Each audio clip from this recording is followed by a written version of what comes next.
Jim Cameron had a sizable remit from the universe to follow up the 1986 smash hit Aliens with a worthy effort. Let's rock!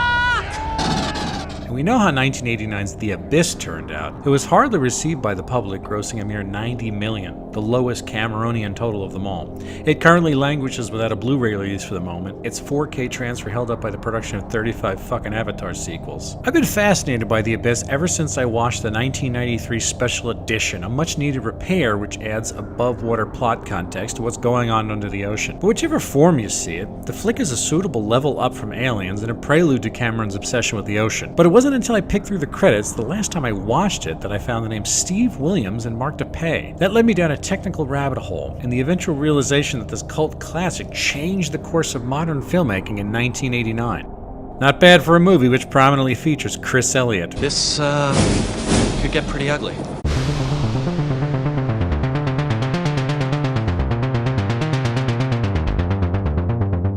But isn't it really what films are supposed to do? I mean, they're supposed to take you someplace that you either can never go, or don't want to, but want to experience some of it, through someone else's eyes. Before I parse its future influence, I want to exalt what makes The Abyss so great.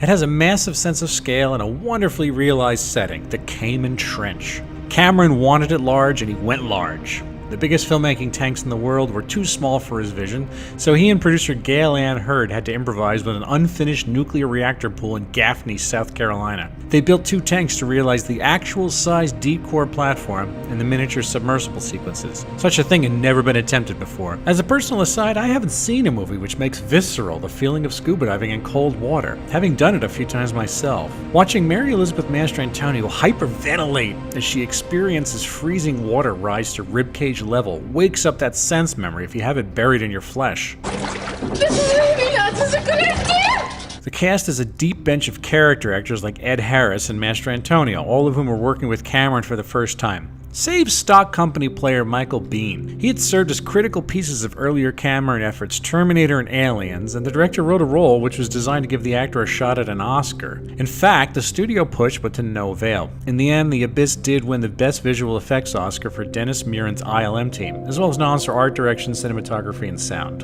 About that stock Jim Cameron repertory. No actors from The Abyss opted to work with Cameron again in the future, a telling sign of how merciless it was to shoot this damn thing for him. And no one had it harder than Harris and Mastrantonio, who henceforth famously refused to speak of the experience in interviews. You must have heard this, that Ed Harris is steamed because he says that you tricked him and hid his oxygen or something like that?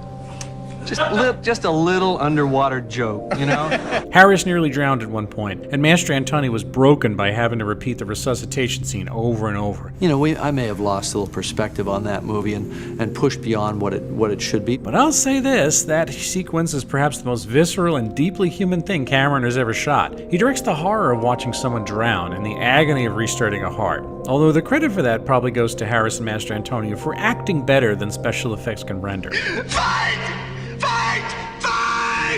I don't want to focus too much on the similarities between Jim Cameron's finale here in the special edition and the one Alan Moore cooked up for Watchmen in 1986.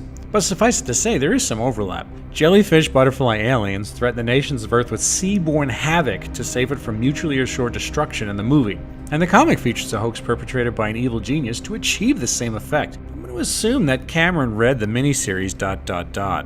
Sure, I think it's great, but let me tell you how it was instrumental in altering the course of film history. It's that goddamn water tendril. In a film with tons of practical effects like miniature submarines tricked with rear projection to fake the presence of human pilots, there was the matter of a thing they just couldn't credibly dope in on set. Rather than use stop motion or puppetry, Cameron entertained a pitch from ILM chief Muren about an untested visual effect, computer-generated imagery. Sure, this bullshit cheaply litters the film landscape today, but it was pretty much invented here. Among the crew who built that pseudopod for Muren were the aforementioned Mark DePay and Steve Williams, 2 upstarts bushwhacking the FX world with their CGI. And what was the next project DePay and Williams worked on? Robert Patrick's liquid metal T-1000 in Terminator 2 Judgment Day. Once Cameron saw what was possible, he went all in. There wouldn't have been a Terminator 2 in that stunning form unless you had a Mercury bad guy made to specification. I dabbled in this a little bit in The Abyss.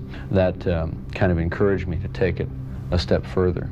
or many steps further. You can't understate how influential this movie was, especially when you look at the next project Williams and DePay worked on, an unsanctioned proof of concept for the consideration of one Steven Spielberg in regards to the viability of free-roaming dinosaurs for a small black and white art house indie he was cooking up.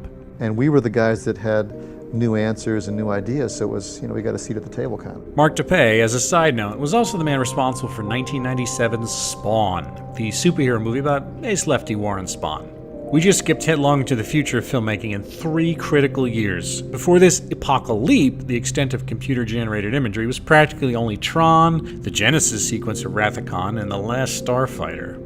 But let's not forget that he giveth, and he taketh away. We might have the dynamic dinosaurs and Quicksilver quagmires as a result of that silky pseudopod, but George Lucas said he was solely inspired by the CG revolution to realize the Star Wars prequels which had been bubbling in his corpus callosum. Jar Jar was born of 2 fathers, Lucas and Jim Cameron.